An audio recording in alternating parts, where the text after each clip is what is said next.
Aujourd'hui, je vais essayer de débunk quelques idées transphobes qu'on voit très souvent dans les médias et qui m'énervent.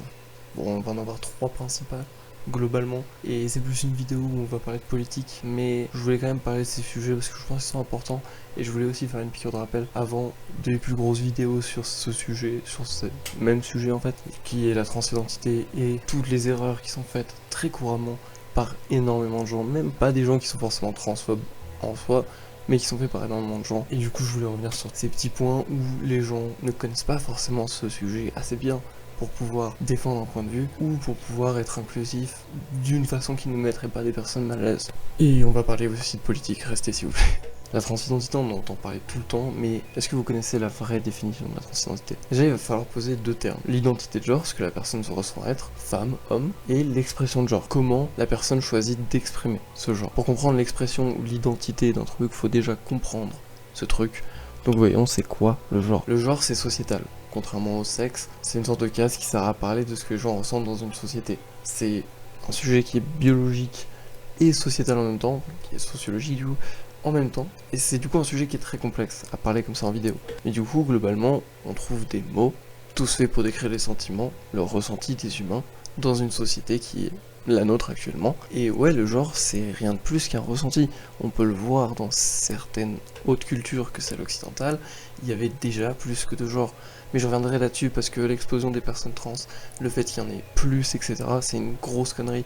Mais je pense que l'un des trucs les plus mal compris, c'est la dysphorie de genre. Ça, c'est un diagnostic qui se rattache souvent à la transidentité, c'est le fait de ne pas être à l'aise dans son corps. C'est plus que sociétal, c'est quelque chose qui touche directement à ton corps, et ça peut mener les gens au suicide. Et les études montrent que, comme la dépression, par exemple, les antidépresseurs peuvent être utiles, dans le cas d'une dysphorie de genre, les études, en majorité, prouvent que une transition de genre est un facteur qui peut largement réduire les suicides en général, avec évidemment les aides psychologiques qui vont avec. Et du coup, la transidentité, globalement, c'est l'inadéquation entre ton ressenti, ce que ton cerveau voit de toi, et du genre assigné à la naissance, donc l'idée sociétale et physique de ce que tu dois être, qui peut donner la dysphorie de genre, dans certains cas. On arrive sur la partie moins drôle, les idées reçues, et du coup on va en faire à peu près 3 pour cette fois, mais je pense que j'en ferai des plus longues. On va commencer par le fameux truc de les personnes trans font des tueries ou sont l'auteur de beaucoup de tueries, etc. Que Trump sort à tout bout de champ, même si c'est littéralement lui qui paye pour un génocide, mais c'est les personnes trans qui se font des tueries. Hein, non. Écoutez, je suis pas là pour parler de ça, Mais bref, tout ça c'est faux. Les personnes trans ne font pas plus de tueries que les autres, elles font même moins, et les personnes trans représentent à peu près 0,1% de toutes les fusillades aux États-Unis. Les enfants auraient eu le droit à la chirurgie. En France, ça a jamais été vrai, ça. Le maximum, c'était le bloqueur d'hormones, et c'est pas dangereux, ça peut juste repousser la croissance de quelques années, au pire. C'est vraiment pas si grave. Et non, les personnes trans ne sont pas plus nombreuses, elles sont juste des droits, tout simplement, et elles sont surexposées pour servir de bouc émissaire à certains politiques. Ça reste maximum 1,6% de la population, et tout au long de l'histoire on en a vu les fameux ladyboys, ça vient du bodyisme, c'était les catoi, et ça a été renommé comme ça par des putains de colons qui, entre deux génocides, ont sûrement trouvé ça drôle d'appeler ça comme ça, je suppose. On entend si souvent que les personnes trans doivent changer leur corps, que c'est un passage de rite, etc. C'est faux. En France, d'après le Sénat et les rapports de santé publique, c'était 8000 personnes en ALD pour la transition. Et ça, c'était en 2020. Aujourd'hui, c'est à peu près la même chose, alors qu'il y a 1% de la population française qui est trans. Donc, ça fait à peu près 700 000 personnes. Donc, le fait qu'une personne trans doive changer son corps ou soit obligée de changer son corps pour se sentir bien, c'est faux. Même si, évidemment, je suis sûr qu'il n'y avait aucun problème, justement, du fait qu'on tape sur les personnes transgenres pour être des personnes transgenres, bah, il y aurait beaucoup plus de personnes sous ALD, j'en suis persuadé, mais toutes les personnes trans ne seraient pas sous ALD, parce que toutes n'ont pas besoin de changer leur corps pour se sentir à l'aise dedans. Mais comme vous avez pu le voir, j'ai parlé énormément de politique, parce que ça se rattache énormément à la politique. Et du coup ma transition est toute faite, on va parler d'où ça vient. Je vais commencer par dire que évidemment le fait que la société occidentale soit aussi patriarcale est l'une des grandes raisons pour laquelle la transphobie est aussi populaire aujourd'hui. Forcément quand les règles de genre ont été aussi appliquées, garçon bleu, fille rose, etc. etc.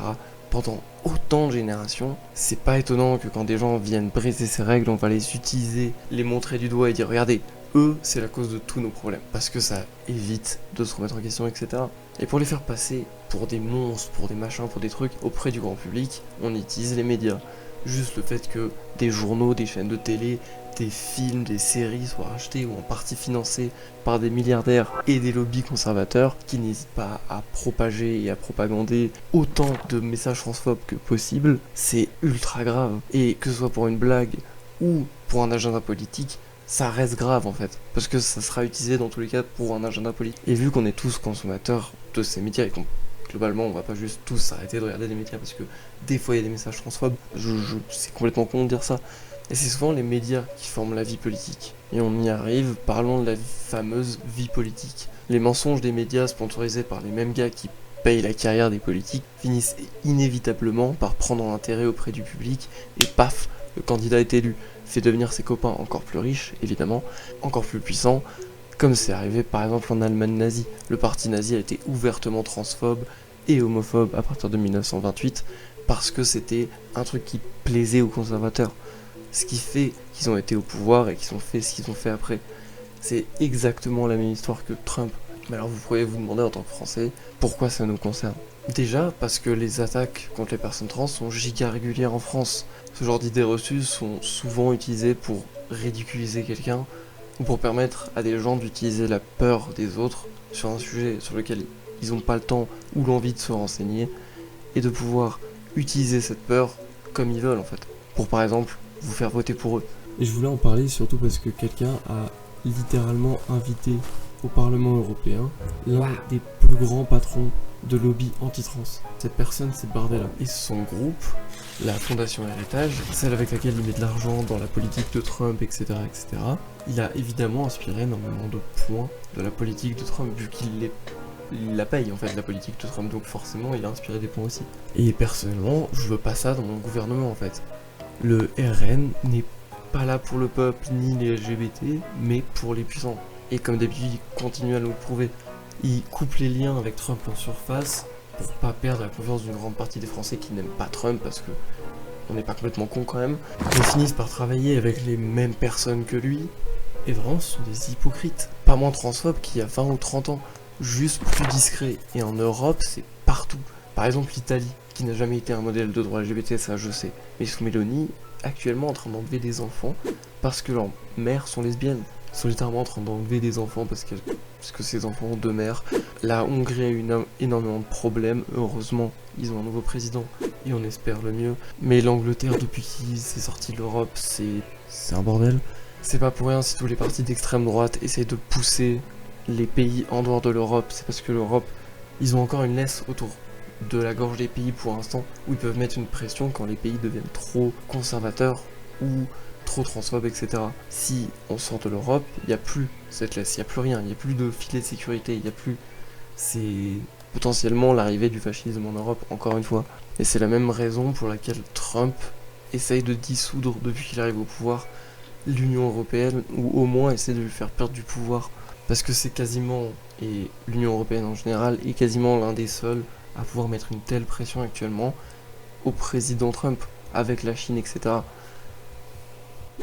Tout ce que Trump essaie de faire, et le RN par extension, c'est une politique de diviser pour mieux régner. Et j'aimerais que plus de personnes se réveillent sur ça, parce que c'est tellement clair quand tu vois les signes. Donc s'il vous plaît, allez voter. On peut pas laisser le Trumpisme s'installer à notre porte, et encore moins laisser les complotistes soutenus par des lobbies gagner cette élection. Ces gens vous raconteront n'importe quoi pour pas perdre un sponsor. Mais là, le sponsor, il veut rendre la vie de gens normaux illégale, tout en propageant certains des complots les plus étranges que j'ai jamais vus. Je sortirai une vidéo plus longue le mois prochain pour parler des deux plus grosses têtes de la transphobie en France. Vous voyez sûrement de qui je veux parler, et de tous leurs mensonges, mais un récap, ça me paraissait important. C'est qu'une première vidéo, j'en ferai plusieurs sur la transphobie, vous en faites pas. Je ferai sûrement une compilation aussi des pires arguments contre les personnes trans et contre l'idéologie trans, etc., etc., pour donner des armes à chaque camarade qui puisse se débattre par eux-mêmes. Du coup, s'il y a des gros clichés sur lesquels je me suis pas penché, n'hésitez pas à m'en parler dans les commentaires, etc. S'il y a des trucs sur lesquels vous n'êtes pas d'accord, je pense que vous pouvez débattre en commentaire aussi. Et bah merci d'avoir regardé, à bientôt.